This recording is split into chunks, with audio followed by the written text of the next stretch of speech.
morning, millennials. Welcome back to the Morning Toast, brought to you by BetterHelp. It doesn't matter who you are or what you have, life can be pretty damn hard. And without a healthy mind, it's even harder. Check out online therapy with betterhelp.com/toast and be on your way to a little more ease. Welcome back to the show. Happy Hump Day! Starting the week with a hump day, the work week for us with a hump day.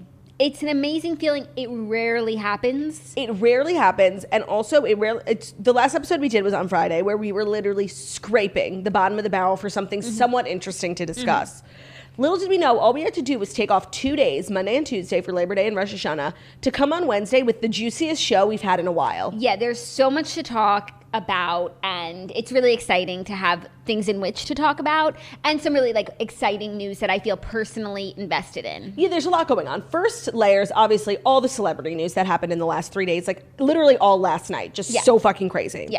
2, I watched the most television I've ever watched in my life over the holiday and over the weekend, because I didn't do anything over the weekend, and I cannot wait to discuss things we both watched, things I just watched, and the TV recap is fucking quaking. The TV recap is quaking, and I just have 3 words. The D'Amelio Show. The motherfucking D'Amelio Show. And, by the way, just programming, we don't have time for Dear Toasters today. We have so much to catch up on. Also because Dear Toasters is on Tuesday. But we're not going to skip it this week. No, we're just, it's going to be We'll on Tuesday. do it on a slower day. No, but it's like when we miss a TV recap that was supposed to be, we don't then recap it the next day. It's on its day. You mean we're going to wait till next Tuesday for Dear Toasters? Yeah, I do. I don't know if the Toasters would be too pleased to hear about this. I think that it's in line with our stance on other issues. We'll see. We'll talk about it after at our strategizing meeting. And then third, where was I? Celebrity news, TV I'm excited to talk about. And you have something to talk to me about, you said. I do. Is that the third thing? No, but thank you for reminding me. The third thing is that we also were a part of all the drama last night because we dropped a Patreon episode with the biggest fucking bomb in our family's legacy. And that's saying a lot, okay? Yeah, we were saying last night, this is the craziest episode I think we'll ever record. And I personally, was not being clickbait. Exaggerating. I was not lying.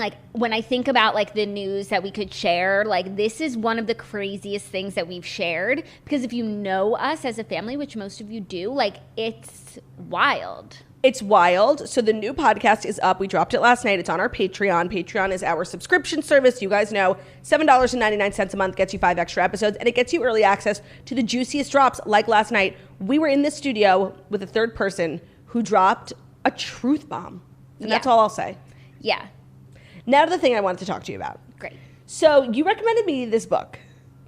And okay. No, let me finish, please. I just want to let everyone know, it's the book I've been saying that's a sweet rom-com that's extremely porny. It is not a rom-com. It is literally erotica, okay? Let me just say that. Okay. And so you kept calling me yesterday, did you read more? Did you read more? And I was very involved in this TV show, which I'll talk about in the TV recap, so I didn't read more. Okay. And I could not sleep last night just because I've had 5 days off. I've been sleeping till noon, so I was really off. Ben is snoring away. And I'm you know what? I could read. And I read 2 chapters. I'm about maybe almost 70% of the way through. What's the book called again? It Happened One Summer by Tessa Bailey. Every time I say it's the raunchy porn book, everyone's wait, what was it again? It is pornography. I was shook that you read this book. And I was wondering why, you were calling me so much, asking if I read the book, who fucking cares? And then I finished, I think it's chapter 19, and I was cackling in my bed, understanding why you were calling me, asking if I read the book, because, spoiler alert, she puts her finger up her boyfriend's butt. Is that what you were referring to? I wasn't waiting for anything in particular. I just wanted to when I recommend a book to someone, I'd like to know how it's going. I knew that you were reading a lot this weekend. Yeah. So I just wanted to know if things were in line with, how I said they would be. So you weren't waiting for me to see the finger in the bum? No, to me, there was so much, stuff happening in every scene that not one stuff stood out over Not one finger? Not one finger. Okay, because I finished the chapter and I was cackling because it was all coming together. That's probably why you were calling me. That's a fucking crazy thing to happen in the book. It's an insane fucking book. I just can't, and by the way, I like it. I can't believe you read it and liked it. Okay, so I read it because Snitch almost chose it for the redheads. Thank the Lord that she didn't. Yeah, because it's not, you guys couldn't really have an intellectually stimulating conversation. No. And I was surprised by how much I liked it, considering like it's so porny, it's so IA, and I think that the love story is like really there. Don't you think? I think so too. It gives me this like the vibe of like people like joke about Twilight, but like we really know like Twilight is a true love story, right? Like, and they are both some of the most talented actors in the business, and people are like, oh, Twilight. Like, I agree with you. It's like a silly book, but the love between Brendan, spoiler alert, and Piper is real. Right. So that's why I recommend it to everyone, because I think it's a nice book, but it's also like embarrassing on my part. I was like, going to say, don't you feel weird recommending it? I feel extremely weird. That's why I can't say like It Happened One Summer by Tessa Bailey without being like, it is extremely raunchy and porny. You're not selling it. It's erotica, like, period. No, but here's the thing. They probably can't sell it in bookstores. Here's the thing. We were talking about it with Snitch at Rosh Hashanah, and I need her to read it because all the books that she reads are raunch porn. Mm-hmm. And I want to know if this book is more than the usual, or is it just another book in the life of Snitch? Well, I feel like I read a good amount of erotica because I read so much Colleen Hoover, and like she really, it puts so much unnecessary porn in her books. And I can tell you definitively that this book is the most erotic. I think I've never read 50 Shades, but I think it's up there. I agree. It's nuts. I agree. But Snitch reads like all these books. She read 50 Shades. Is this just another day in the life for Snitch? So also for the toasters and readers out there, please read this book and let us know what you think. Where does it rank on the porn scale? So like for you, it's a 10. It's 100%. the porniest book you've ever read. Yes. I would think for me too. I have to like think back to things that I've read, but I would think for me too, yes. Yeah, like you know it's bad. Well, not bad, but like it's high on the porn list when the author refers to a woman's vagina as her sex. Oh, well, you know, also the P word. Oh, by the way, we talked about that on Rosh Hashanah, not on the podcast. This book said the P word, pussy. And I was so shook. By the way, when I read 2 chapters last night, said it again. Might have even said it 3 times. Yeah, no, the author comes out big and bold with the word pussy. It's shocking to see it on your Kindle, you know? You could click on it and get a definition. So I spent a lot of the weekend watching TV. I'm also almost through that book. I really like it. Like, it's very sweet. I'm not trying to rush through it. It's just cute. Shocking. Like, it's the level of porn, like, it's just a lot for, like, the book, the content of the book. But I want to know from other readers who read mostly YA, which is also porn. Synonymous with erotica. What do you think? It Happened One Summer by Tessa Bailey, and it's also just a good book. It is. It's cute. And then other things, we're going to dive into the TV recap, but we both watched the D'Amelio show. Mm-hmm. Last night I finished Clickbait, which was like everyone's obsessed with, and I have a lot of thoughts. And I don't know if you'd like it, but it was pretty good. I also watched Only Murders in the Building. Okay. And I spent a lot of time on Hulu. I watched some of 9 Perfect Strangers, and I have a lot of thoughts on everything, especially the D'Amelio show. I know that you and I are really on the same page about that. So that will be in our TV recap. But before that, like, there's so much to do. There's so much to do. And I watched Cinderella. Oh, yes! So I'll let everyone know what I thought about it. Give us a sneak peek. I watched Shrek 4. I thought it was incredibly dark. And, like, I don't know what the campers are going to be doing. Like, I'd never seen Shrek 4 because the storyline didn't even ring a bell. And it was just a lot of, like, it was hard. There was like an ogre revolution. Like, it's insane. An ogrerution? Yeah, like, it was crazy. No, Shrek 4 is like the personification of like too much of a good thing. Yeah, but they also like did a pretty good job, but it was just like too dark. Like, Rumpelstiltskin like is an animal. Anyways, what else did I watch? D'Amelio's Cinderella. I think that's it. If anything else comes to me, I'll let you know. I finished my book. Empty Mansions took me forever. I wouldn't really recommend. Could have been an article. This is a meeting that could have been an email. A book that could have been an article. Yeah. Okay, well, I feel like we should just dive in because it's like killing me not to talk about certain things. So without further ado, it is time for the Fast 5 stories that you need to know before you wake up and take a bite out of your morning toast. Before we dive in, I have a very funny do story. Ooh. Last night was the second night the first night after Erev of Rosh Hashanah, and me and Ben had the Rosh Hashanah meal with his family. And, you know, Theo just, like, was running amok, like, living his life. And then we get home, and we're laying in bed, and I'm, like, smelling something. And I'm like, do you smell matzo ball soup? And Ben's like, yeah, I do. And we're, like, sniffing around, like, where's the soup? And literally Theo's ears sopping wet. It smelled like dill. You know the smell of like matzo ball soup. Yeah. I have no idea how it got in there, but like no one was really paying attention to him when we were at dinner. So he must have just like run into the kitchen, maybe hopped on the counter and like drank some soup. Good for him. He just wanted to celebrate. Yeah. He's such a good Jewish boy. Such and like of everything he could have snagged, some the soup. Good So for the soul. So sweet. That's He a beautiful. probably still smell. I didn't watch it. I was too That's a tired. beautiful story. It was a stunning moment Okay. of Yiddishkeit and spirituality and ruach in our family. Yes. And so now, without further ado, like we won't dilly-dally any longer before we let you know that pregnant Kylie Jenner is showing off her baby bump for the first time in a new video posted to her Instagram confirming the rumors are true. Deleted my Twitter. And that Kylie is pregnant. Kylie is pregnant. Part 2. No, this isn't surprising just because like there have been all these theories, and if you're like in the know and you watch TikTok, like you knew that she probably might have been pregnant. I'm glad that she was able to tell on her own terms. I do feel like all these conspiracy theories like probably pushed up her announcement date slightly. I do feel sad, like, I don't know, I just like hate that we live in this world like where people just can't announce their own pregnancy. But then, you know, I did, you know, fall down in a small rabbit hole on TikTok this morning, like people thinking Kylie's already given birth.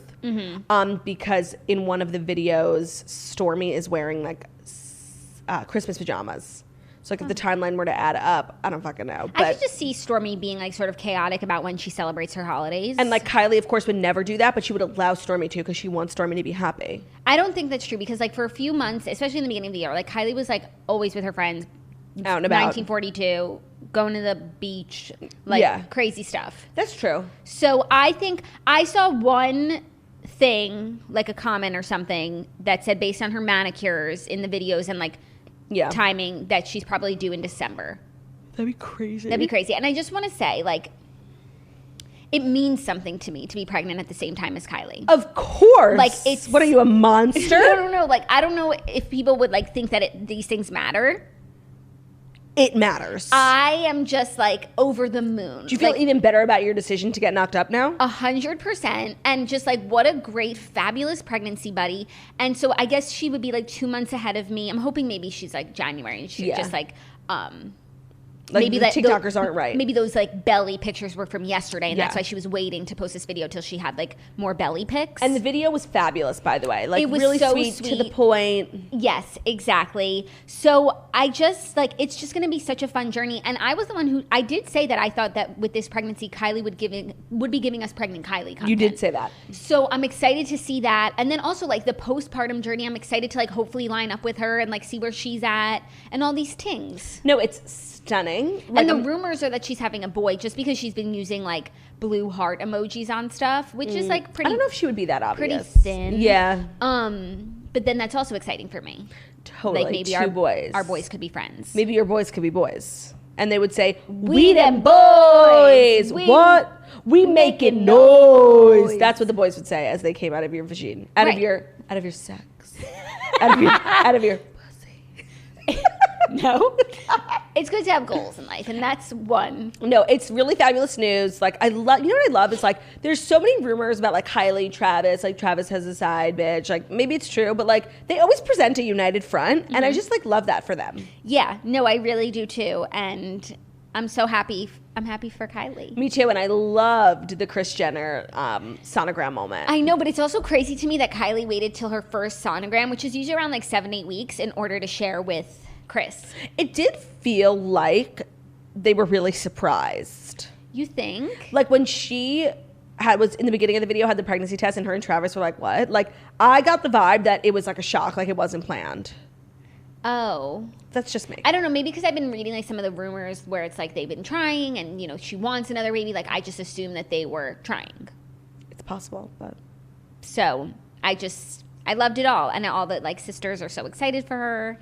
Yes, it's so cute. Like, it's very, very sweet. And I love that she's like out and about now, you know? Like, who knows, the possibilities for what we can get from Kylie in the next couple months are endless. And you know, I'm really feeling creatively like stymied in terms of pregnancy, maternity wear, especially at this stage where it's like my clothes like don't really fit, like my usual clothes, but I'm like when I look at maternity websites, it's for like really big bellies. So I'm just kind of in this in-between phase. Leggings. Yeah. So I'm looking forward to seeing like what Kylie brings to the table, maybe some inspo, because like she should do Kylie maternity. I know. Now that I've been like looking for maternity clothes, and there's some good options. Like ASOS has maternity. I just placed an order. Oh, good. There's Hatch that they reach out to me. They're going to send me some things. Fabulous. There's some cool maternity wear, but like, of course, it's like there's a gap in the market. No, there is. No, but there is, like, for real. Yeah, but then I'm sure like then you give birth and you forget about the gap and you move on. Of course. Till the next time. Of course. Yeah. But not everyone like is pregnant and has to look their best on a TV show.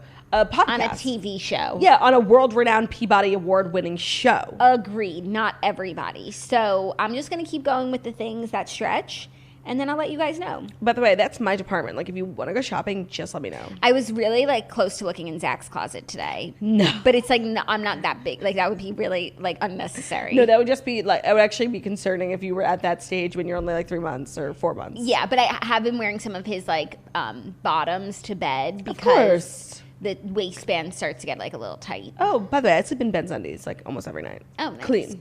Cool. Oh. Clean. I assumed. So happy for Kylie, like, and the whole Jenner family, Mm-hmm. the Webster family. Like, I don't know how Stormi's going to take, you know, being a big sister, no longer center of attention, having to share the stage. Maybe but it's a part of growing up. Maybe Stormi was just putting on an act in the video, but she did look really excited. Yeah, of course. It's all exciting until, like, something comes and takes, like, literally all the attention away from you. Yeah, I don't know. I feel like Stormi's ready to share. She must have so much attention and so much toys. Yeah, and that can be good and bad. But there's nothing like a friend. And There's nothing like a sister or sibling. brother. Yeah. Are you ready for our next story, which is a little more pregnancy news? Olivia Munn is pregnant with John Mulaney's baby. John Mulaney and Olivia Munn are expecting a baby. The stand-up comedian confirmed the actress's pregnancy news Tuesday on Late Night with Seth Meyers while discussing his eventful year and their whirlwind relationship. He said, Crickets. We're having a baby together. I was nervous when I was about to say the news. I'm going to be a dad. Obviously, I think it's great welcoming a child into the world. I don't want to say anything negative about pregnancy. A lot of factors at play here. He announced his divorce 4 months ago. Now, of course, we don't know everything, and maybe they've been unhappy for 4 years, like, not judging the timeline. But I am judging this whole situation. I'm sorry. Like, it's just too weird.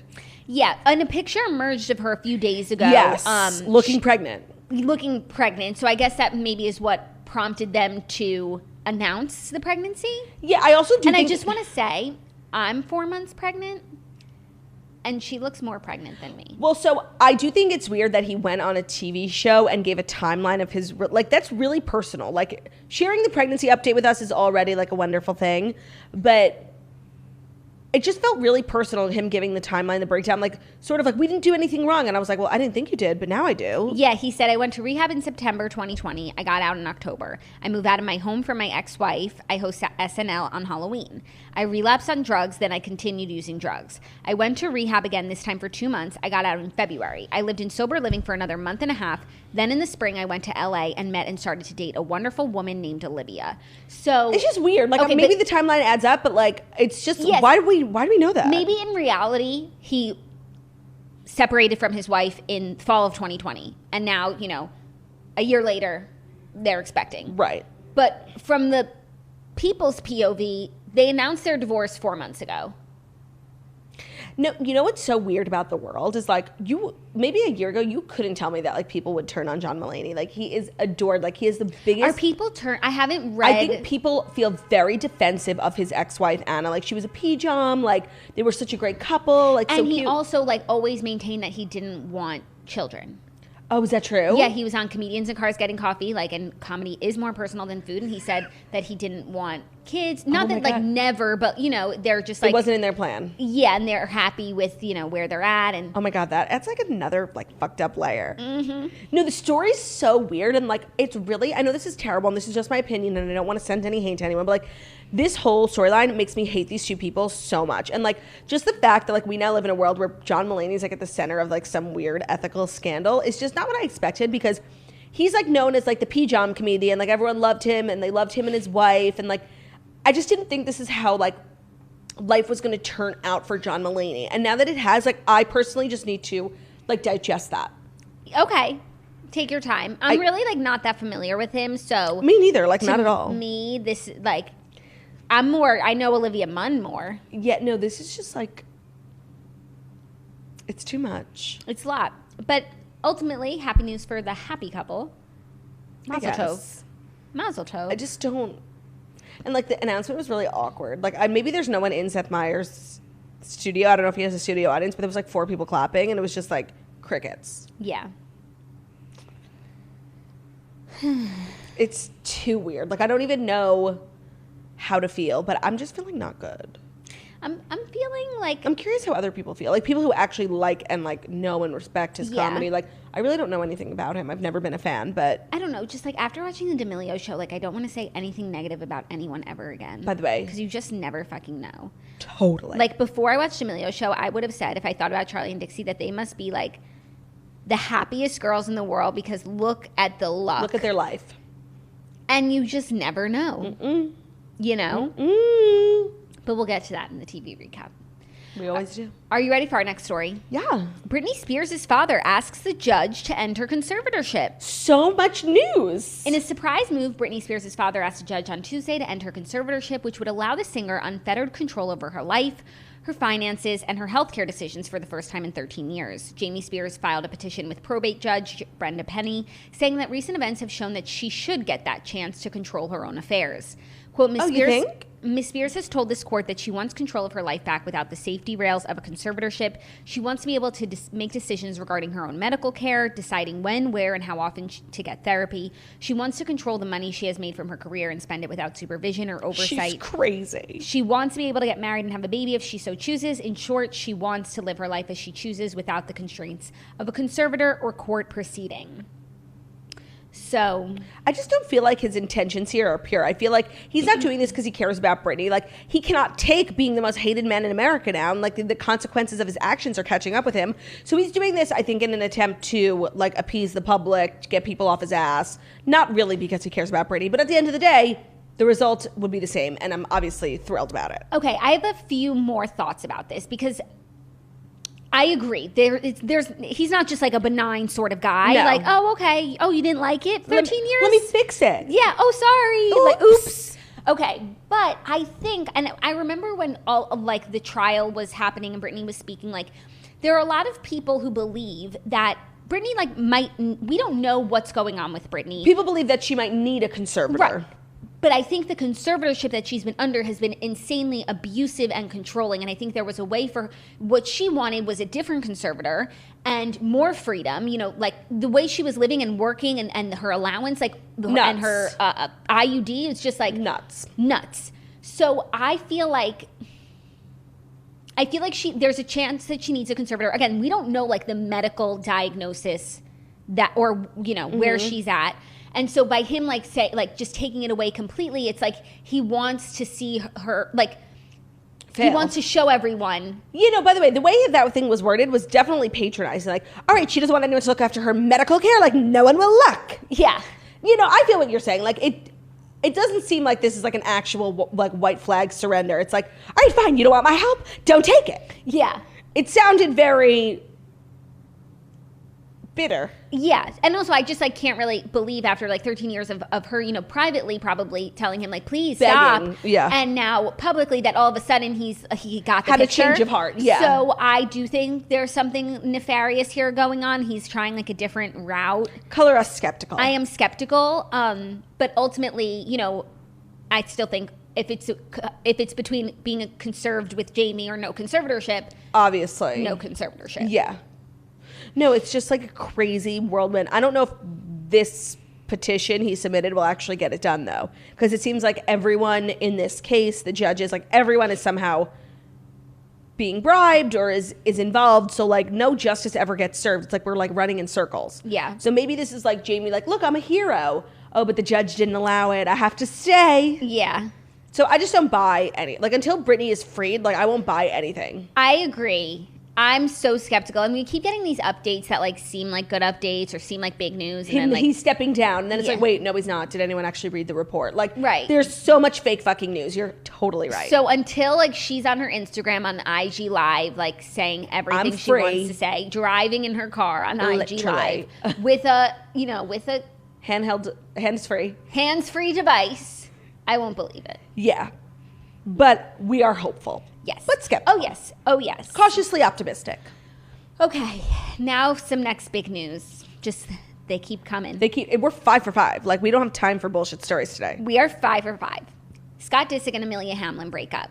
Woohoo! The 20-year-old model and the 38-year-old reality star have broken up after less than a year of dating, Page Six has confirmed. A source told Us Weekly on Tuesday that Amelia was the one who ended things with Scott. Quote, they're both taking it in stride. I actually believe that. Reminder, the breakup news comes just a week after the talentless designer's private messages about...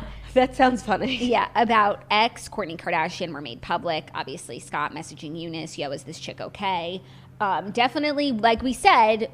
Pissed off. Would piss off that Amelia, person's girlfriend. Honestly, like, I have so many thoughts about this whole relationship and Lisa and everything.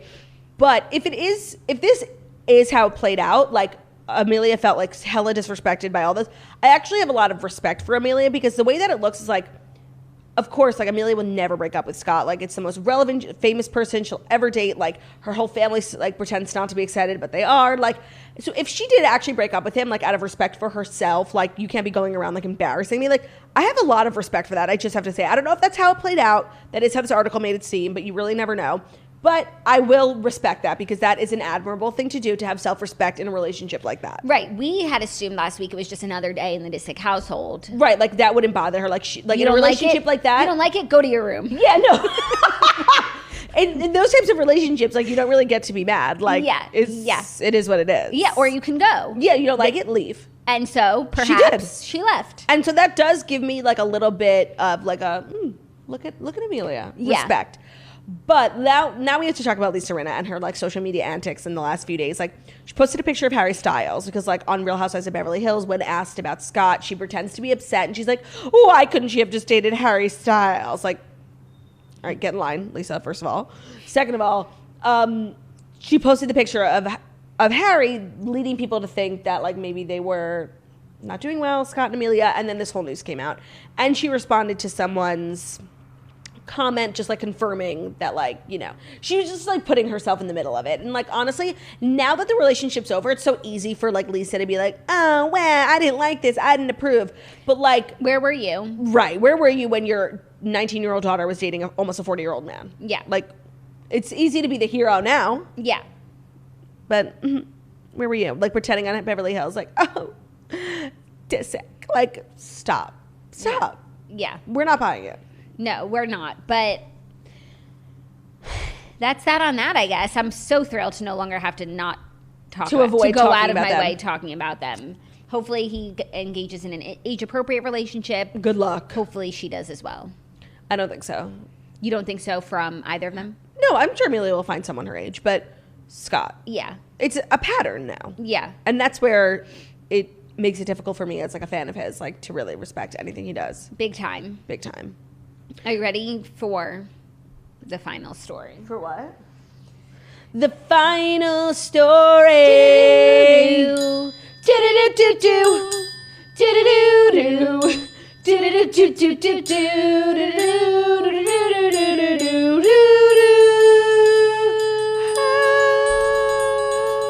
We're cool for the summer. For another. We're cool for the summer. We are cool for the summer. Okay, we're cool for the summer, and now we're ready for the fifth and final story, which is the full Dancing with the Stars season 30 cast. And it's really a good one. It is. The cast of the new season of Dancing with the Stars includes the talk co-host Amanda Klutz, which we announced last week. And by the way, she was a Rockette. Yes, she was a dancer. She was a Rockette. Not just a dancer. Like the dancer. The creme de la creme, that means cream of dancers. Don't say that in front of Theo. He's the cream of dancers. Have you ever seen him? He's a Rockette. Getting out there, shaking that thing. No, but I just want to, like, I don't want to move on to the next one yet until we, like, talk about how unfair this is. No, I know. Like, love Amanda Klutz, live for everything, support, but this is up there with Heather Morrison, like a former Rockette. Next, Charlie D'Amelio is going to be on Dancing with the Stars. She should be. But she's an amazing dancer. Yeah, and she's, like, trained. No, this is insane. Like, it's worse than, like, Suni Lee and when, you know, Simone Biles was on. Like, it's worse. Then we also have Beverly Hills 90210's Brian Austin Green. Oh, Sharna and Brian. Like, literally couldn't care less. Loserville population 2. Moving on. Bling Empire's Christine Chu. No way! Oh, that's good. Yeah, that is good. She's a perfect type of person. I bet she's a terrible dancer, like, but she'll learn and get better. Like, that's what it's supposed to be. And then perhaps the most exciting casting announcement, Peloton instructor Cody Rigsby. Yes, I saw that this morning. He is going to bring everything he has. Claudia, I'm so excited for you to watch because you're going to love him so much. Like, he's going to kill it. I know his vibe. Like, I see him all over TikTok. Right, like, and he obviously has rhythm because of his classes, and they're so like with the music, but like he's not a dancer, so he's actually the perfect casting. Yep. And I'm so excited to see his like personality come through, his song choices. Like he also has just like creative vision, and I think he's like obsessed with pop culture and like so many celebrities and musicians. He's like the perfect casting. I think it was amazing, and like he's in the homes of millions of Americans. Like he has a deep, wide reach. Like I do think people will vote for him. Like he's not so obvious like Matt James, but he is like really, he's like a part of people's everyday lives. Yes. And so is he going to be doing his Peloton? No, he's going to take some time off? I don't know. I feel like he could do a class. Like, yeah, he's got to stay in shape. Yeah. And then he could like tell everyone to vote for him. No, literally. Like he should still do the classes. He should. There's definitely Peloton studios in LA. For sure. And also it's just like exciting to see like Peloton instructors who for the last almost 2 years have become such a big part of everybody's lives, like seeing them become traditional famous people. No, it's fabulous. Yes. Former NBA player Iman Shumpert. Oh, he has a new reality show. Yes, so I'm sure like he's, making promoting, the rounds. Yeah. Country star Jimmy Allen. Oh, that's good. That is good. It's surprising though because he's like really taking off. Yeah. So now he's going to do this. But they always got to throw a country star in there. Yeah. YouTube superstar JoJo Siwa, we knew. Fabulous. I feel like she's been waiting around for like months for this. Yeah. Real Housewives of Atlanta's Kenya Moore. No way. Yes, we said that last week, and that was your reaction last week. I feel like she's not going to like it.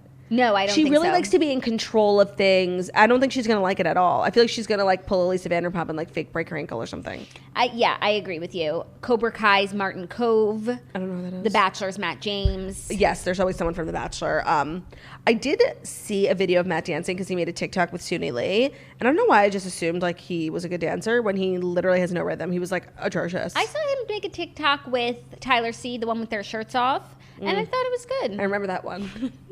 I thought it was good. Spice Girls, Mel C. Ah! That's good. That's exciting.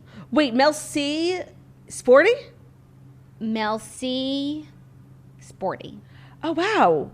Mel B is like popping. She's on America's Got Talent. But Mel C, like I have not heard from her since her iconic solo song.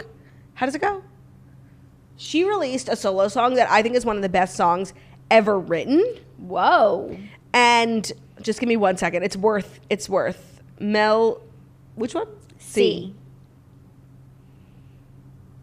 Just give me a second. Melanie C. Oh, I turn to you. That's her. Like a flower leaning towards the sun. I turn to you.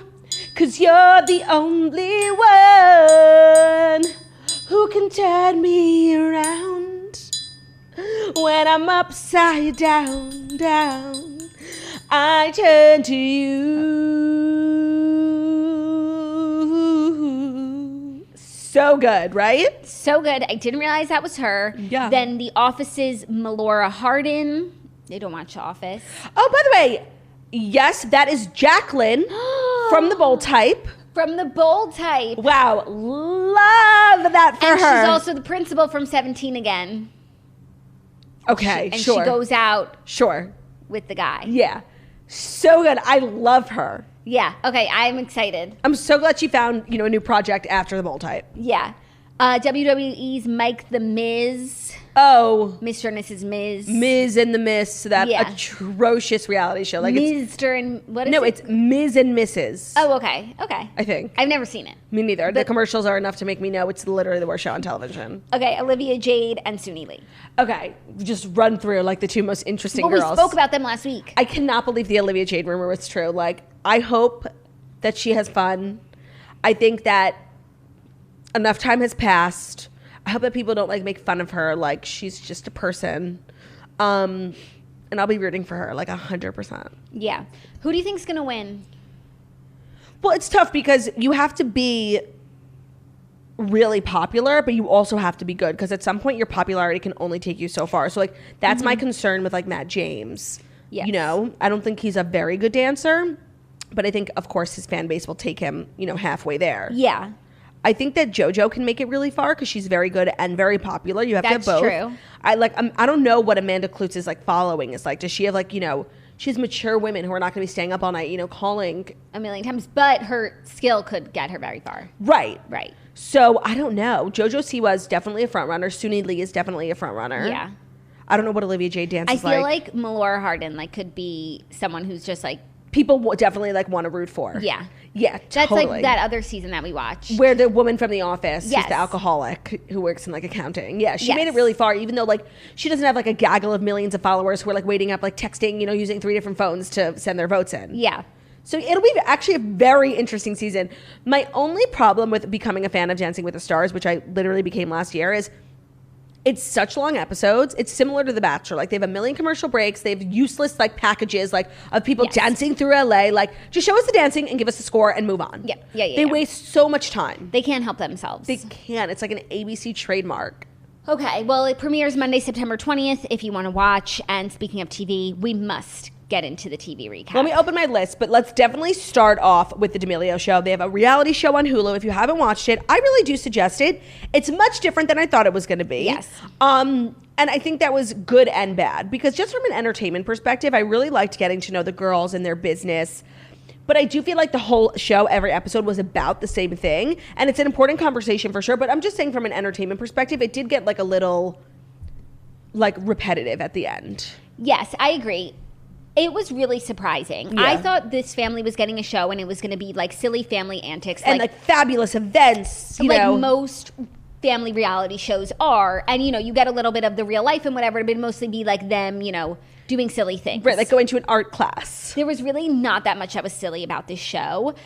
And I have so many thoughts on the whole, but I will say, like I said earlier in the show, when I would think, if I ever thought about Charlie and Dixie D'Amelio, like before watching the show, I would have assumed that they were so happy. The luckiest girls alive. Like just so excited, and they have to go from like just being, you know, a regular kids in kid. Connecticut, and then to have this level of fame that, like, you know, in 1 year Charlie's on the Time 100 list. Like, it's unprecedented. It's the real definition of like, what's that phrase?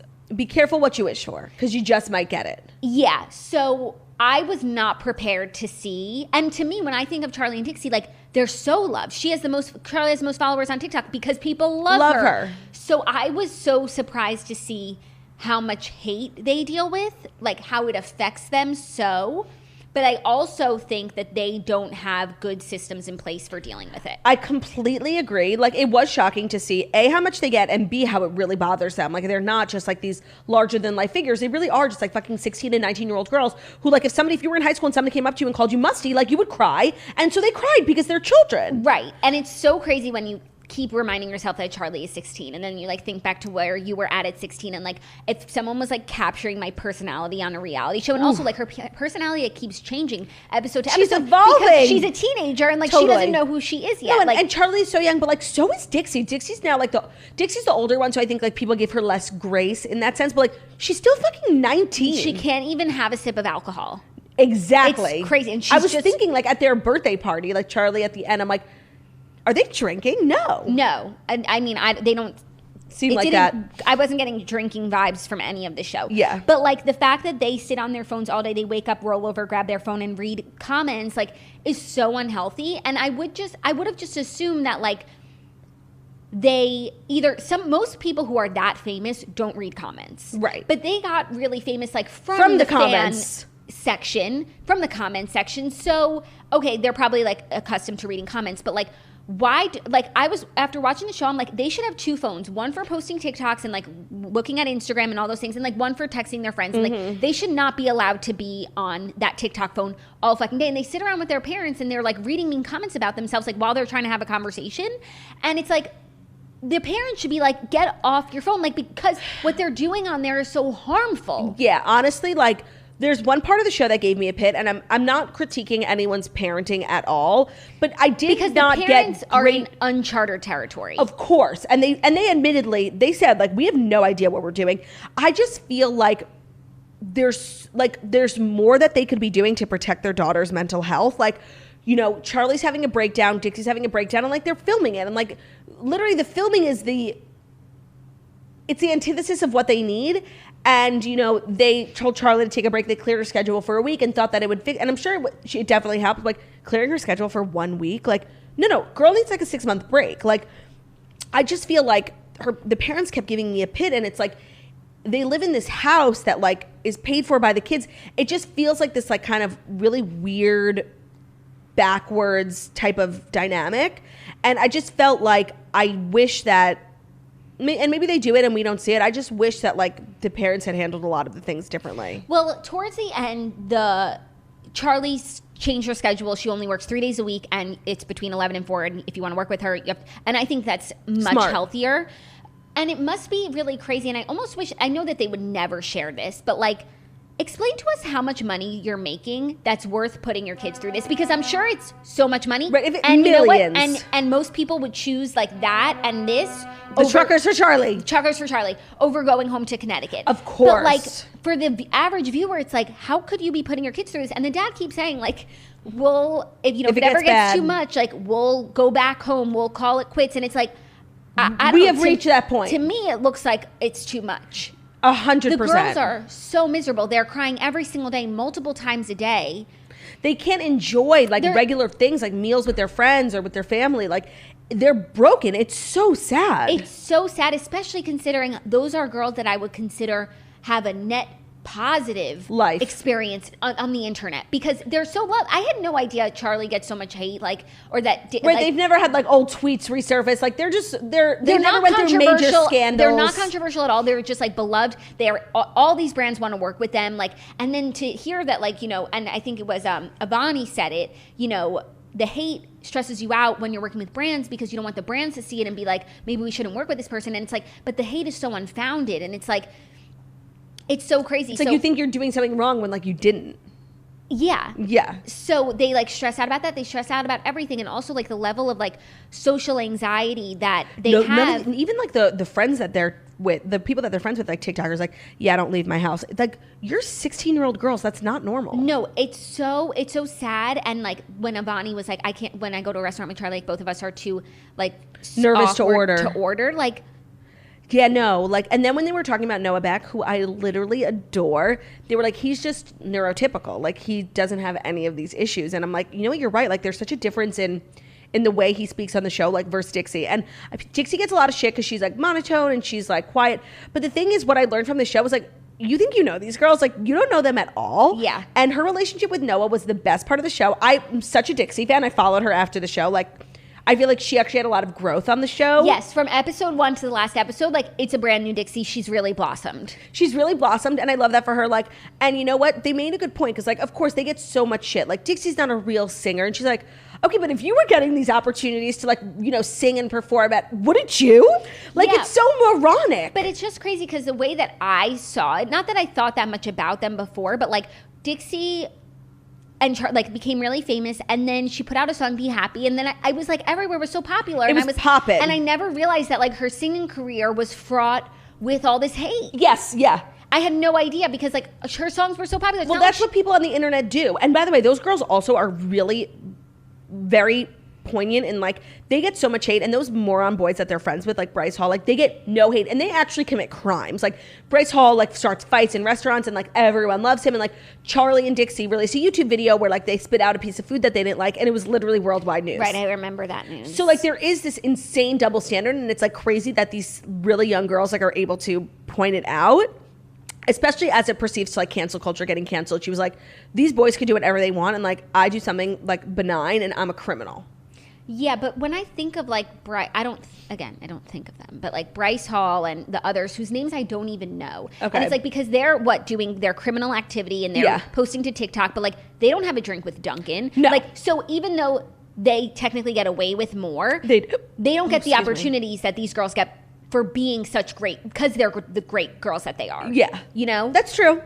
Bryce Hall doesn't have a line with Hollister. No, and by the way, they're busy. Like, I know that, like, their work gives them so much anxiety, but, like, I was really interested in, like, all their calendars and, like, what other projects they were working on. Like, I knew they had Social Tourist, like, a line of clothing, but I didn't know that it was funded by Hollister. Like, I was just learning a lot about their business. Yeah, the clothes were super cute. Everything that they do, they obviously have like, a very put good... a lot of effort. Yeah, but it was just really surprising, and I actually think the show will be... It's helpful. not at all what I thought the show was going to be, and I think anybody who takes the time to watch it will be really surprised by it. And of course, it makes you think twice about what you say about anyone. It also because you just never know. But I don't think before the show I ever would have like really felt badly for Charlie and Dixie. But like after this, I'm just like, I think people will lay off of them if they take the time to watch it. I also do think that was part of the reason why they wanted to do the show. I'm sure they didn't want another project to take on another like invasive thing that people could judge. But I do think like I don't think any of it was acting. Like I think that like when Dixie was having that breakdown about the people, her YouTube video, like she gets this amazing opportunity to do a 24 hours in a day with Dixie vlog for Vogue. What, should she not take it because technically like other people might deserve it more? Like, yeah. But she by the way, she completely acknowledged that, but I don't think she was expecting the comments to be like, you're ugly, like you're musty. And no way did I think that was acting, like, at all. No. But I do think part of the reason they released the show is, like, in the hopes that people would just fuck off a little bit. Yes, fuck off for them, but also in general, like, and it makes me sad to think about, like, all the kids out there, famous or not famous, like, that live like this in their phones, like, other people's comments in their high school, like, other kids experience it on, like, a micro level, and, like, the kids are not okay. No. Every time I watch something that, like, highlights like the Gen Z culture and like even if Phones. it's like award shows, like the kids are not okay. And what are we doing to help these kids? No, the kids are not okay. That was like the social dilemma too. Like if you, we were like 16 years old, like maybe a little younger, like fully formed pretty much when we started like getting inundated with social media and like being attached to our phones. But like these kids are attached to their phones from like the age of 7. Like it's crazy and it's not normal. And like I feel like Charlie and Dixie are like a byproduct of that, like on a huge level. Right. Plus the kids are not okay. Like the phones are causing like incredible mental health issues. And then also for the last 2 years, they're not allowed to leave their house. Yeah. They can't go to school. When they do leave their house, they have to wear a mask. They already have like social anxiety issues. And now they can't, like, it's so stifling. The kids are fucked. And that's what I took away from the show. And I need to understand what we're going to do to help these kids because this is untenable. Yeah, I agree. And I think it was just shocking. Yeah. But it was a good show. It was a good show. Yeah, it's just so interesting, like, their life now. They also didn't really, like, talk about Addison. I was, like, curious. I know. And also, but I also think, like, I would love to hear how Addison had the exact same experience as Charlie, pretty much. She's just a little older. I can't remember if I was talking equipped. to you or Margot about this, but this is just a theory, and I don't think that it might be true, but like the way that I perceive the whole Addison of it all is like the way Addison grew up and the way Charlie and Dixie grew up is actually really different. Like Charlie and Dixie grew up in like upper middle class of Connecticut, and Addison and her mom have spoken about like on their podcast how like they grew up just differently, like much poorer. And I think that like, of course, the shift from Charlie's former life to her current life is so different, but I think it's so much more different for Addison that like, you know, this is her new life and she's just kind of swallowing the hard parts and really focusing on the fact like she is able to support her entire family. They all moved out to LA. Like they all have their own jobs. They're all making money from this. Like I think that her mentality is just different because of that. That's just the way that I perceive it. I have no idea if that's true. And also probably because of her age. Oh, that helps for sure. Those even 5 Dixie, years between Charlie and Addison are like probably the most. How old is? I think Addison's 21. No. I'm pretty sure she is legal drinking age. 20. 20. Okay, 4 years. I think... She was born in 2000. That's so crazy. She's actually turning 21 in like a month. Oh, that's exciting for her. I think those years make a big difference. Of course. But I would love to get a similar show from Addison. And also, like, it is really interesting to see the career choices that they all make. But I do think, like, the girls are so unhappy. Like, is this worth it? I would say no. I would say no, too. They could go home to Connecticut. She could be in the studio with Gemma. And she could still do social tours. She could still do brands on TikTok. Totally. It doesn't have to be this immersive. Of every envelope in LA, especially like with COVID, like there's just like you're going to travel less and stuff. But Connecticut's close to New York. No, I feel like, is it worth it for Charlie? No. I feel like Dixie has a better like grasp on things. I don't think it's worth it for Charlie. She has a better grasp. But it's not great. But if Dixie was the only one on the show, I would still be like, it's not worth it. Yeah, I just feel like Dixie like finds actual joy in her music, and that part of her career excites her. And I don't know if there's anything about Charli's career that makes her excited. Yeah, and that's why in the beginning I was so glad that she was still doing dance. And I know she didn't even want to do it. I know, and I understood why at the end of the day, like it just became one more thing that she needed to do, and it was like she'd rather have the free time. But I feel like that's really like what grounded her in like her old life, and then to take that away, it's just like she's just out in LA untethered. It was a real shock, the whole show. Yeah. I just you think you know people, and you think like you see something like, I want that, like I want to be the most famous TikToker. It ain't it. Like it's not it. Yeah. And they have no like, you know, they talk so badly about themselves, like, and they're just like, I don't deserve this. Like, listen, if it was that easy to just dance on TikTok and be the most famous girl in the world, everyone would do it. There would be so many more Charli D'Amelios, and there's not. There's something special about you. There's something that people really like about you. Like, allow yourself to be proud of that. Totally. And even with Dixie, when she was like, people just say I got famous, like I'm just famous because Charli's famous, and I'm like, okay, that's cool. But like they have no self-esteem. That's not true, because so many people are famous. So many people have siblings. So many people have even thirsty siblings, and they're not Dixie D'Amelio. Frankie Grande. And he's not Dixie D'Amelio. No, that's so true. So, like, again, Dixie, there is something about you that people really like. Agreed. And it's okay to be proud of that. No, honestly, I watched a show. My takeaway was like, oh, I want to be friends with Dixie. Like, I really was. She's funny. Like, and she got more comfortable as the show went on. But you're right. Like, they have no self-esteem. Yeah, and it's just so sad because they've not accomplished nothing, and they really look at themselves like, I don't deserve to be here. Yeah. And you can always say there's someone who deserves it more, there's someone more talented, but like you can also there's proof in the pudding. No, but you can also like say nice things about yourself too. Yeah. Well, it doesn't take away from everyone who's done more. The doctors and nurses in Time 100. I do think Charli was right about that. But Charli, you inspired people this year. You did. Yeah. The whole world was dancing on TikTok. Yeah. Watching your videos. No, like changing the zeitgeist. And that's just the truth. That's facts. Yeah. You know? No, totally. So it made me sad. It made me really sad, like fucking depressing. Yeah. Yeah.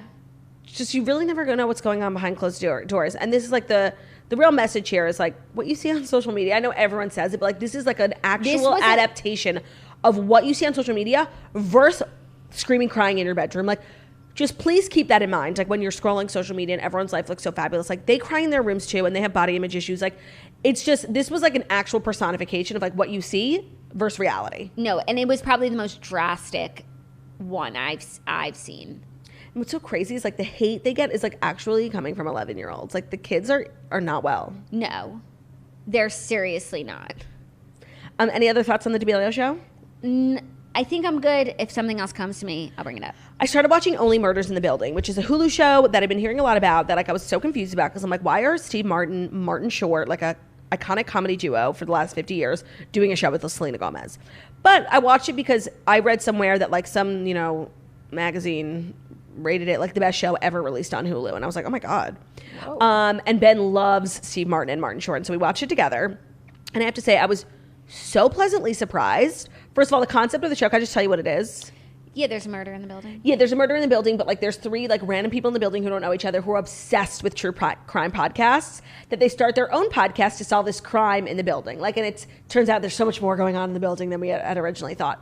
And Selena Gomez plays this like mysterious, like weird, like, you know, like teenager or whatever. And I'm very hard on Selena Gomez, mostly because I think a lot of times, you know, when she comes out singing, like she's constantly disappointing us. And I'm just like, how is this the most followed person? But just remember the D'Amelio show. Totally. You're so right. But what I was going to say is like, we forget, like, when you think of Selena Gomez, I think of singer. She's really like not. Like she is a born and bred actor. Yes. She got famous on Wizards of Waverly Place. She did a lot of acting before she sang. And then they made her sing. They made her sing, which I don't know. I just feel like it's not her true passion. I feel like makeup and acting are her true passion. And she's stellar in both. Rare Beauty is a killer brand.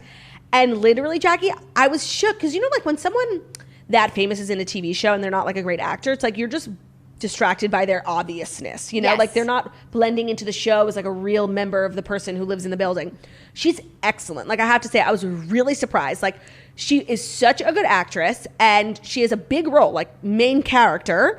And I was just really surprised, like, and totally off like what I thought it was going to be. I love the show. There's only 3 episodes now. They're releasing them, I think, weekly, which is so annoying. That's annoying. That's like 9 Perfect Strangers. I'm just waiting. But it's a really good show. I feel like there's such a good vibe about it. Like, it's so New York, and it's like so like pre-pandemic New York. It's just like they live on the Upper West Side. It just like really makes you like love New York. It's an amazing show. Steve Martin is so funny, and Martin Short is so funny. I highly recommend. Like, I just did not think that's what my takeaway from the show was going to be, but me and Ben were loving it. Okay. So good. I'm going to watch it, but I do want to wait. Same with Impeachment. It premiered last night. It did? Yeah, I recorded it. Okay, I thought we're living in the digital age. Like, I what is know. with all I these guess shows dropping weekly? FX is like, it's still channel by channel. Oh, it's on cable? Yeah. Fuck, that's so annoying because I really want to watch it. Yeah. Well, I recorded it so you can come through, but I want to watch it all together. Yeah. Okay, and then I watched Clickbait, which like everyone is obsessed with. It's starring Adrian Grenier. It's a Netflix show, and it's like a murder mystery. And like the whole time, it was so good. Adrian Grenier? Yeah. And you liked it? No, I know, but he's also not really in it that much. Oh, like, okay, cool. But he like, I don't want to spoil it, but he's just like not in it. It's really good, except like the main character is like the sister of the person who gets murdered. And her name is Pia. I'd never heard of this actress before. And she has the most distracting haircut you could ever imagine. It's a bright yellow bob with bangs, straight. So she literally looks like Edna Mode, but blonde. It's so distracting. And she's like the worst character. And she honestly at times made the show unwatchable. But there's a major twist at the end that like you never saw coming. And it's really good. Okay. I thought Clickbait was like a documentary. I thought it was going to be like a show about teenagers, you know, on TikTok, like Clickbait. No, that's D'Amelio show. No, literally. But it's totally not what I thought. And I very much enjoyed it. Yeah. Then I watched Netflix did a documentary on Caitlyn Jenner. More about Caitlyn's time at the Olympics and not her transition. They did focus on the transition, obviously. But I feel like we've seen so many and heard so much from Caitlyn about her transition. But I never really like knew that much about her time at the Olympics. Right, because you weren't alive. Right. Or like how she even got to the Olympics or her first wife. Like, it was really interesting. Now, the parts of it I did feel like were revisionist history because, like, after the Olympics, Caitlyn and her wife, like, things don't work out, whatever. And they go through Caitlyn's many marriages. And they totally skipped over Linda Thompson, like, and Brody and Brandon. That's so weird. It was so weird. Why? And it just went straight to Chris. Why? I don't know. That's really weird. And then, like, I feel like the documentary really missed, like, of course, this, like, life with Chris was amazing, but Chris also reinvented the fuck out of Caitlyn. Like, Caitlyn was becoming irrelevant. Like, Caitlyn was on Wheaties, and, you know, when you win the decathlon, it's like you're the best athlete in the world. Like, that's what they call you. And Caitlyn went on this tour and these events. But then, like, people moved on with their lives and forgot about Caitlyn Jenner. But Chris was like integral in Caitlyn's business in reinventing Caitlyn, going on motivational speaking tours. Like, right. Did not mention any of that. Yeah. None of it. But then at this point, they're more so talking about Caitlyn's transition and how Bert, who I believe is from Caitlyn's first marriage, knew in the 6th grade. Like, Caitlyn had tried so many times to come out. So, like, for us, it was so shocking when it happened. But, like, for people around Caitlyn, it was, like, finally. Like, they had known for years. Yeah. And I feel like Linda Thompson, I feel like something must have happened with Linda Thompson. Because, like, why would they cut her out? That is really weird. Especially because, did they have people participating? Yes. I feel like she would have participated. Yes, they had Caitlyn's first wife, who, like, when you hear the story, it's, like, so cute. Like, Caitlyn went to Graceland College because she got, like, some random scholarship, like, for football or whatever. Tore her knee and, like, couldn't really compete in anything other than the decathlon. And became obsessed with the decathlon, met this girl, and they just rode it out together for, like, 8 years. Caitlyn went to 2 Olympics. First time, like, irrelevant, but, like, had the best time. Second time, like, met someone at the first Olympics from the USSR at the time and was like, I'm going to beat you. And became obsessed with this Russian Olympian. Like, I'm going to beat this Russian Olympian. And eventually Caitlyn did beat this Russian Olympian. And her wife was just there the whole time. And it was like, in another life, like, they would have been like the cutest, like, married forever. But they had Bert. And then obviously after achieving this like major thing, Caitlyn was still so unhappy, and that like became like a thing in their marriage. Right. So I really felt like it was a good documentary because like now Caitlyn is like so messy and like out of control, but, and myself included, people forget like what she did. Yeah. It's like it was really good actually. I enjoyed it, but you have to go into it knowing like some of it is definitely not like 100%. Okay, I want to check it out. I want to talk about Cinderella. Oh, yes. Because I watched it. I was so excited. I watched it on Friday night, I think. And I'm going to start with the positives because I have a lot of really strong positives and a lot of really strong negatives. And my net, though, is negative. I'm so sorry to say. Positive. Camila Cabello was amazing. Wow. She was such a good actress. She's obviously an amazing singer. She was a star. She didn't distract. I wasn't like Camila Cabello, but right. I was also like, Camila. Like, yeah. She was so good. She did a great job. And she's gorgeous. Like, probably just a vision to watch. A vision. And the wardrobe was actually really good because, as we know, she's a dressmaker and she loves her dresses. She's a boss Even babe. though, like, she's a boss babe. I wasn't crazy about, like, her ball gown dress. But still, it wasn't that bad. Billy Porter also did an amazing job. It's crazy how Fairy Godmother is only in, like, 5 minutes. 2 scenes, yeah. One scene. Literal one scene. Getting her ready for the ball. So, but that was a pretty fun scene. So that was good. I thought Minnie Driver did an excellent job. She played the was queen. Minnie Driver? She was the mother of the prince. That's funny. And just she really stood out to me. And Pierce Brosnan played the king, and he's so Piercy, so kingish. Yeah, but Minnie Driver stood out to me. Idina Menzel played stepmother, and it was all over the place. Then for the sisters, I didn't know one of them, but the other one was the girl who played Tracy Turnblad in Hairspray Live, the most recent one. Oh, Maddie. not Nikki Blonsky. Not Nikki Blonsky. Her I name's don't Maddie. know who that girl is. And so I thought that was a fun fact. I was glad to see her working. You love like when the live musicals just like pop up in everyday life. I do. Thank you. Now for the negatives. So first of all, this movie was like not authorized in any way. So that's what you told me, and that's what I want to talk about. This because movie was Cinderella is a Disney story. This movie was not authorized in any way by Disney, and you can tell because none of the songs from any version of Cinderella are in this movie. It's all contemporary songs. Kay Cannon, who's Pitch Perfect, is the director of this. So it's very Pitch Perfect-y. They're all singing. There's medleys. There's mixed mashups. And I just thought it was really stupid. And also the song choices, like Stepmother singing Material Girl. I personally was good on that. Good on that, yeah, for sure. The one original song, A Million Dreams or whatever, I loved. Gonna wake up and see. And I wish there was more of that because I thought that those moments were really special. But like all the singing mashups and like the dancing and the extras, it really had the same quality to me as Descendants. Like just like the villagers dancing in the village. It was like on the one hand, the production value was so high, you could tell they had like unlimited budget. Right. And then on the other hand, when it came to like scenes in the town and stuff, it was Disney Channel made for TV. Well, like honestly, I really wasn't planning on watching it, and I hadn't thought of it until you brought it up. Like, why a Disney remake is on Amazon Prime? Like, it makes no sense. If there was a new Cinderella, it would be on Disney Plus. Yeah. So why did they do like a generic brand Cinderella on Amazon Prime? Beats me. Another thought that I had, the Cinderella story, the story of Cinderella, I'm sorry to this woman, is not worth telling over and over and over again. By the way, I thought that when we rewatched Cinderella with Whitney Houston, it was like you're distracted by Whitney Houston and Brandy and like the music, but it's really like a boring story and really short. It's boring, it's depressing. Most of the movie is like bad times for Cinderella and like Harding, or just like fucking find her in the glass slipper. Like it's like really frustrating. And also like I'm always surprised by the fact, like I love the high budget like live action remakes of movies, and I've still never seen the Cinderella with Robert Madden and Lily James. Me neither. Like I've seen bits and pieces, but like because this story is not a good story, I it's agree. not one that we should be telling over and over and over again.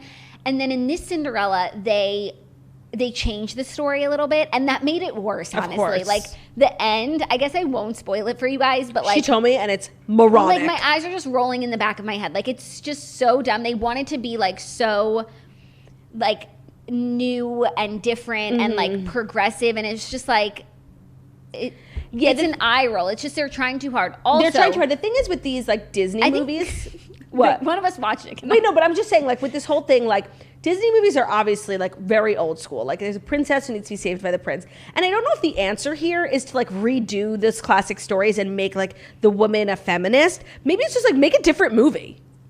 Perhaps. That's just my thought. Because, like, this stuff is cringe. Yeah, like, that was with the Beauty and the Beast remake. Like, we were watching these special effects. No, I'm saying we were watching these special effects where, like, you know, Emma Watson was having this, like, internal struggle because, like, she's such a feminist and she's doing a story about Beauty and the Beast where essentially, like, Belle marries her abuser. Stockholm Syndrome.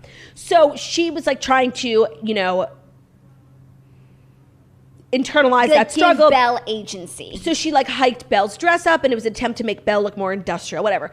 That's fine because they didn't really change. Of course, if we look too into it, like, is this a good story for our children marrying your abuser? No.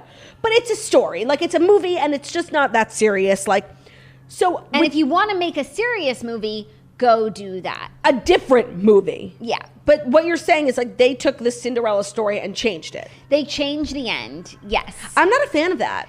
I wasn't a fan of it at all. Like, by then there had been so much, like, cringe eye roll worthy stuff that I was like fucking turn it off. Like, right. It was so painful. And then also, so James Corden is in it and he's an executive producer I saw at the end, which explained why he gave himself the biggest role for a mouse. For a mouse? He was a mouse who turns into a footman and, like, you could just tell. What's a footman?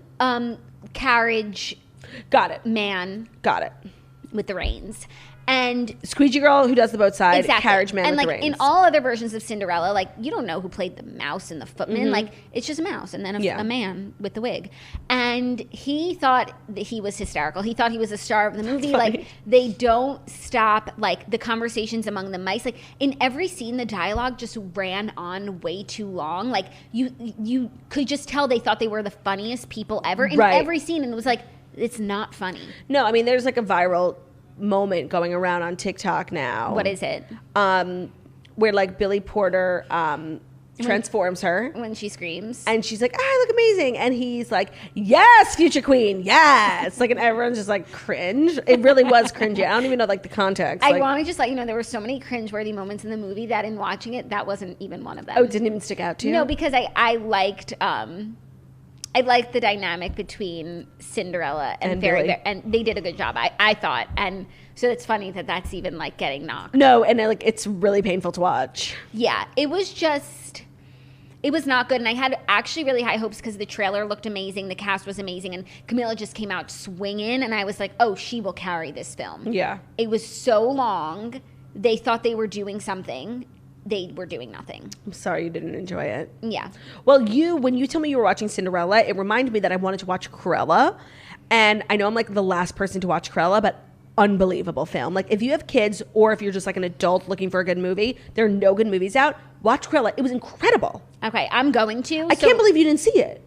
Because you know what? Like, I watch all these movies, like, get so excited for them, and then they fucking stink. No, Cruella was incredible. First, honestly, that's a difference between, like, Disney and an Amazon Studios movie. Like, Disney cares so much about the integrity of the storyline. Like, it's a prequel. So it's like how Cruella became evil.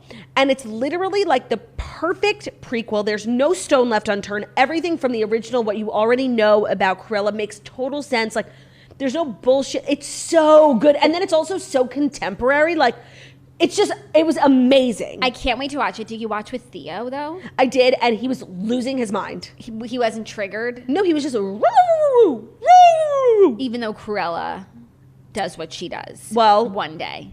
You'll have to see. You'll understand why. You'll understand why she wants you'll see. Mass murder the pups. You'll see. Okay. Yes, you will 100% understand why. Oh. Okay. Okay, also, then the last thing is I started 9 Perfect Strangers, and I despised it. Okay. It was so slow, and Melissa McCarthy was just being so funny, and they kept showing me, like, other stupid people at the resort who, like, were not being funny. And I'm like, if you don't bring me back to Melissa McCarthy, I want a whole show about Melissa McCarthy's character. She's like a Colleen Hoover. Yes. Oh, you read the book, right. So she's just like this. No, I'm watching the show. I didn't read the book. Oh, so she's just, I want to know more about her life. Like, give me the spin-off after she leaves the retreat. Like, she was so funny. How many episodes did you watch? Literally 20 minutes of the first one. Like, I despised it. Well, they do tell you more about her I life. just met Nicole Kidman, and, like, I'm not buying. Masha. I'm not buying any of this. Like, I really didn't like it. I kind of agree with you. Like, I'm just looking for shit to watch, so I'm not going to complain with the few things that are decent. Yeah.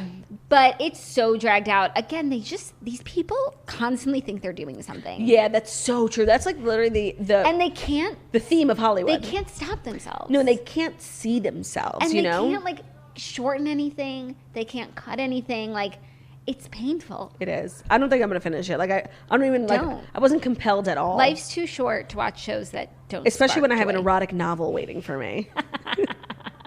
Especially, I started a new book, Oh. The Social Graces by Renee Rosen. Oh, I've read it. What did you think? So good. What was your favorite part? Probably when she graced very socially. I mean, that happens constantly in the book. So which instance? Oh, when she's gracing and it's like super social. Huh, I haven't gotten there yet. Or sometimes, you know what was actually my favorite part of the book? When she's socializing so gracefully. Huh. I must have not gotten there No, yet. it's at the end. Okay, I'll let you know. What's it about? It's late 19th century, early 20th century New York, which has just been like my vibe. And Do they mention street names? Like, yes. and they're the same? Yeah. That's yeah. so weird. I don't know most of why. them.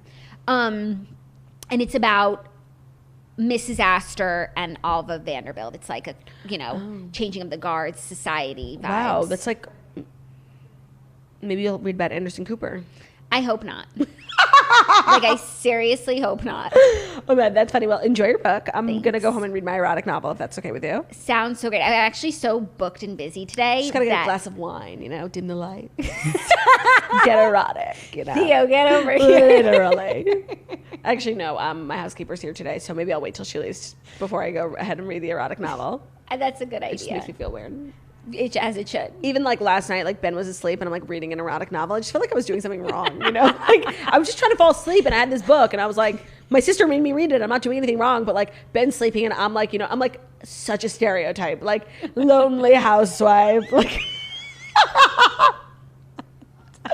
I felt like I was doing something wrong. I'm dying. No, it was so weird. Like That is so funny. it just didn't feel right. So I'm just gonna wait till I'm like in a good space. No one's in my house. Like, and then you're gonna finish it. It's good. Need to finish it. Okay, and everyone, please read the book so we can rate. Yeah, the we need to porniness. discuss.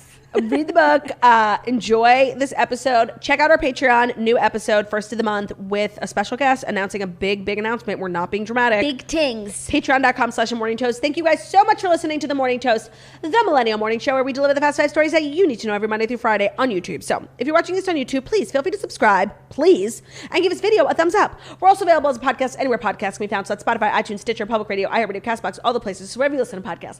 Find us The Morning Toast. Leave a 5-star review about how beautiful, stunning, and smart we are. If you're still here in honor of the erotic novel we're all currently reading, drop an emoji of the book Okay, beautiful. and an eggplant Book and egg. Yeah, that's on it. our most recent Instagram to let us know that you made it to the end of the episode. We love you guys. Have a great day. Happy hump day. And we'll see you tomorrow.